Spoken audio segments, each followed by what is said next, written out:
చేనేత brand ambassador గా వ్యవహరించనుంది సినీ నటి సమంత. ఇవాళ హైదరాబాద్ లో మంత్రి కేటీఆర్ ను కలిసి చేనేతపై తనకు ఉన్న ఆసక్తిని వివరించింది. చేనేత వస్త్రాల అభివృద్ధికి తాను రూపొందించిన ప్రణాళికలు తెలిపింది. చేనేతకు మద్దతు ఇవ్వడాన్ని మంత్రి కేటీఆర్ అభినందించారు. రాష్ట్ర ప్రభుత్వం చేనేతకిస్తున్న ప్రోత్సాహకానికి సినీ నటి సమంత మద్దతు తెలిపింది. బేగంపేట్లోని మెట్రో రైల్ భవన్ లో రాష్ట్ర మంత్రి కేటీఆర్ ను సమంత కలిసింది. చేనేత వస్త్రాలకు ప్రచారం కల్పించేందుకు మంత్రి చేపట్టిన కార్యక్రమాన్ని సమంత అభినందించింది.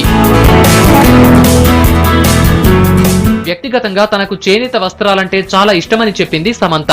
వీలైనంత ఎక్కువగా చేనేత వస్త్రాలే ధరిస్తానని చెప్పింది. అలాగే చేనేతకు బ్రాండ్ అంబాసిడర్ గా ఉండేందుకు సమంత అంగీకరించింది.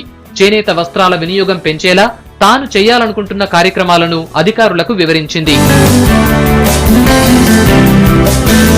చేనేత వస్త్ర పరిశ్రమపై తనకు అవగాహన ఉందని, రాష్ట్రంలో వివిధ ప్రాంతాల్లో లభించే చేనేత ఉత్పత్తుల గురించి అధికారులతో చర్చించింది.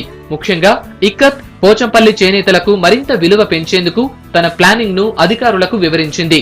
సిరిసిల్లలో ఎక్కువగా ఉన్న పవర్లూమ్ కార్మికుల ఉత్పత్తులకు మరింత మార్కెట్ కల్పించేందుకు డిజిటల్ ప్రింటింగ్ ఉపయోగించవచ్చని చెప్పింది. కరీంనగర్ జిల్లాలోని చేనేతల నుంచి తాను సేకరించిన పలు రకాల వస్త్రాల శాంపిల్స్ ను వెంట తీసుకొచ్చి మంత్రికి చూపించింది. వీటికి మార్కెటింగ్ కల్పించేందుకు తనకు తెలిసిన డిజైనర్లు, సంస్థలతో కలిసి పనిచేసేందుకు సిద్ధంగా ఉన్నారని చెప్పింది.